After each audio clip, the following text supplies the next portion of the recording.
గ్రామీణ ప్రాంతాల్లో కుళాయి ద్వారా ఇంటింటికి మంచినీరు అందించాలని కేంద్ర ప్రభుత్వం నిధులిచ్చింది. రాష్ట్ర వాటాగా కొంత మొత్తం భరించాలని సూచించింది. అయితే కేంద్రం ఇచ్చిన నిధులతో పైప్ లైన్లు మాత్రమే వేసిన వైసీపీ పాలకులు వాటి ద్వారా నీటిని ఇవ్వడం మాత్రం మర్చిపోయారు. చివరకు మోడీ జల్ జీవన్ మిషన్ ద్వారా ఇచ్చిన 4,000 కోట్ల రూపాయలకు కూడా దుర్వినియోగం చేసేశారు. దీంతో ఇప్పుడు కూటమి ప్రభుత్వం మళ్లీ మొదటి నుంచి పనులు ప్రారంభించడమే కాకుండా కేంద్రం నుంచి నిధులు సేకరణకు కష్టపడాల్సిన పరిస్థితి ఎదురవుతుంది. జలజీవన్ మిషన్ పై నిర్వహించిన వర్క్షాప్లో గత ప్రభుత్వంలో జరిగిన అవినీతి నిర్లక్ష్యం కారణంగా గ్రామీణ ప్రాంతాలకు మంచినీరు అందించకుండా మోసం చేశారంటూ AP deputy CM Pawan Kalyan ప్రకటించడం విశేషం. గ్రామీణ ప్రాంతాల ప్రజలకు తాగునీరు ఇచ్చే ఉద్దేశంతో జలజీవన్ మిషన్ను ప్రధాని మోడీ ప్రారంభించారు. 2019లో ఈ స్కీమ్ ప్రారంభమైనప్పటికీ గత వైసీపీ ప్రభుత్వ నిర్లక్ష్యం కారణంగా పనులు నత్తనడకన నడిచాయి. 70,000 కోట్ల రూపాయలు నష్టానికి రాష్ట్రానికి అవసరం ఉండగా కేవలం 26,000 కోట్ల రూపాయలు చాలంటూ జగన్ కేంద్రానికి లేఖ రాయడం విశేషం. అందులో తొలి విడతగా 4,000 కోట్ల కేంద్రం ఇస్తే రాష్ట్ర వాటాగా చెల్లించాల్సిన డబ్బును కూడా జగన్ కేటాయించలేదు. బిల్లులు సమర్పించాలనే ఉద్దేశంతో మొక్కుబడిగా పైప్ లైన్లు పనులు చేసి నీళ్లు ఇవ్వడం మర్చిపోయారు. అయితే ఈ వ్యవహారం బయటికి రాకుండా గత పాలకులు జాగ్రత్త పడ్డారు. కూటమి ప్రభుత్వం అధికారంలోకి వచ్చిన తర్వాత గ్రామీణాభివృద్ధి, నీటి సరఫరాకు సంబంధించిన శాఖలను డిప్యూటీ సీఎం పవన్ కళ్యాణ్కు చంద్రబాబు అప్పగించారు. ప్రధాని మోడీ కలల సహకారం చేయాలని, సీఎం చంద్రబాబు తనపై నమ్మకంతో ఉంచిన బాధ్యతను నెరవేర్చాలని సంకల్పించిన పవన్ కళ్యాణ్ వివిధ ప్రాంతాల్లో మారుమూల గ్రామాలకు వెళ్లారు. ఎక్కడ చూసినా తమకు మంచినీరు అందడం లేదని, దూర ప్రాంతాలకు వెళ్లాల్సి వస్తుందని ఆవేదన వ్యక్తం చేస్తున్నారు ప్రజలు. దీంతో ఆశ్చర్యపోయిన పవన్ కళ్యాణ్ అసలు రాష్ట్రంలో జలజీవన్ మిషన్ అమలు, నిధులు వెచ్చించిన అంశాలపై అధికారులను ప్రశ్నించారు. గత ప్రభుత్వంలో జగన్ సర్కార్ చేసిన నిర్వాహకం తెలుసుకుని ఆశ్చర్యపోయారు. ఇక కూటమి ప్రభుత్వంలో ప్రణాళికాబద్ధంగా ముందుకు సాగాలని, కేంద్రం ఇచ్చే నిధులు పూర్తిగా సద్వినియోగం చేయాలని ఆదేశించారు. ఇందుకోసం ముందు అధికారులు అవగాహన కల్పించి వారికి పూర్తి బాధ్యతలు అప్పగించాలని పవన్ నిర్ణయించారు. విజయవాడలో జల్ జీవన్ మిషన్ అమలుపై నిర్వహించిన రాష్ట్ర స్థాయి వర్క్షాప్లో ఏపీ ఉప ముఖ్యమంత్రి పవన్ కళ్యాణ్ పాల్గొన్నారు. అక్కడ ఏర్పాటు చేసిన ఎగ్జిబిషన్ తిలకించడంతో పాటు గ్రామీణ ప్రాంతాల్లో నీటి సరఫరాకు ఉన్న వనరులను అడిగి తెలుసుకున్నారు. జల్ జీవన్ మిషన్ ద్వారా ప్రతి ఇంటికి పంపు, వాటి ద్వారా నాణ్యమైన మంచినీరు అందించాలనేది లక్ష్యంగా పెట్టుకున్నామని, అందుకు అధికారులు చిత్తశుద్ధితో పనిచేయాలని పవన్ స్పష్టం చేశారు. 2019 ఆగస్టులో ఈ పథకం ప్రారంభమైన నీటిని అందించడానికి పరిమితమయ్యారని, 2024 నాటికి మరింత బలోపేతం చేసి రోజు నీటి సరఫరా చేయాలన్నారు. ఒక మనిషికి ఒక రోజుకి 55 లీటర్ల నీటినిచ్చేలా కార్యాచరణ రూపొందించాలని కూటమి ప్రభుత్వం వచ్చిన తర్వాత మోడీ కలను మరింత సహకారం చేసేలా అడుగులు వేస్తున్నట్లు చెప్పారు పవన్.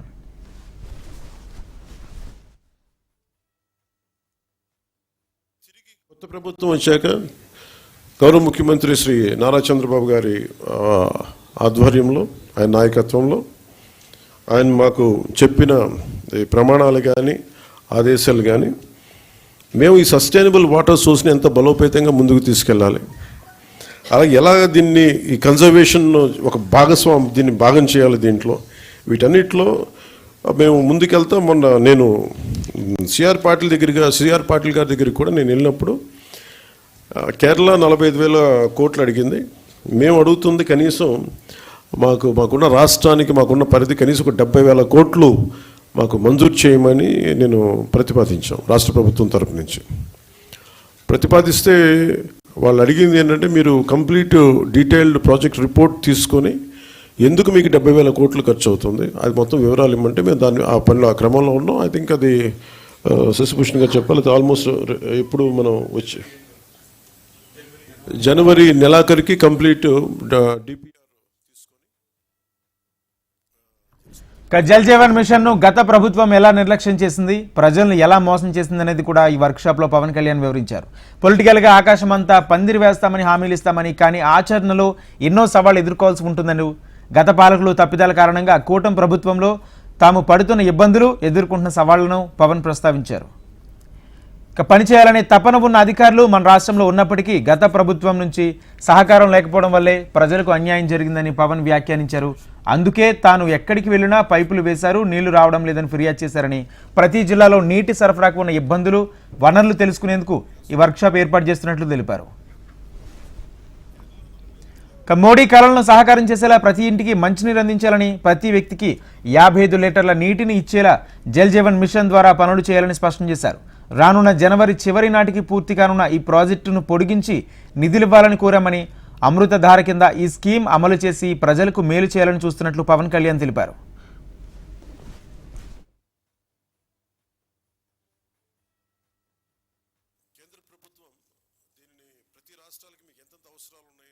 మీ నీటి అవసరాలకి ఈ సగటు పర్ క్యాపిటల్ కన్సంప్షన్ ఎంత ఉంటుంది, దానికి ఎంత కావాలి మీకు డబ్బులను అడిగితే ఉత్తరప్రదేశ్ 1.5 lakh 1.5 కోట్లు అడిగింది, మధ్యప్రదేశ్ 83,000 కోట్లు అడిగింది, గుజరాత్ 32,000 కోట్లు అడిగింది, కేరళ 45,000 కోట్లు అడిగింది. వీటన్నిటిలో కూడా మీరు కేరళని తీసుకుంటే మనకంటే చాలా చాలా చిన్న రాష్ట్రం, మనలో 4వ భాగం ఉంటుందేమో 3వ భాగం కానీ. అలాంటి కేరళ 45,000 కోట్లు అడిగితే గత ప్రభుత్వం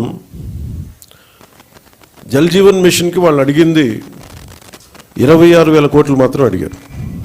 26,000 కోట్ల, ఇంకా ప్రిసైజ్గా చెప్పాలంటే 26,000 కోట్ల 823 26.8.3 crores 0.94 ఎగ్జాక్ట్గా అడిగింది. కానీ వాళ్ళు మంజూరు చేసింది 4,787.10 కోట్లు.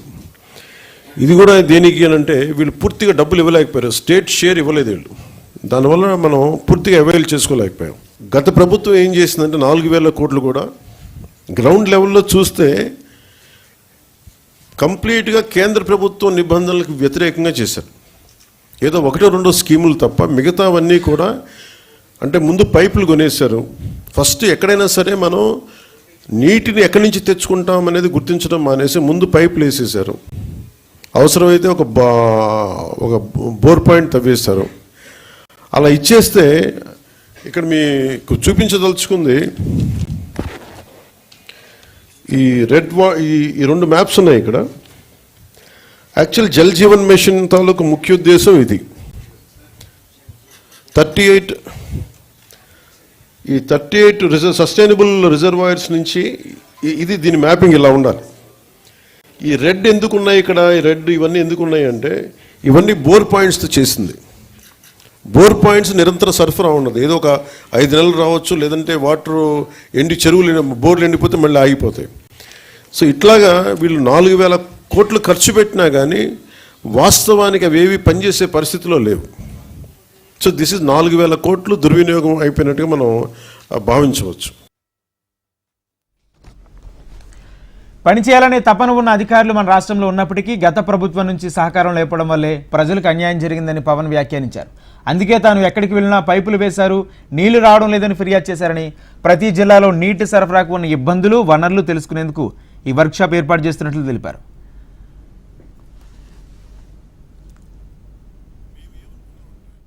ఇక్కడ ఉన్న టీం కూడా చాలా ఎఫెక్టివ్ టీం.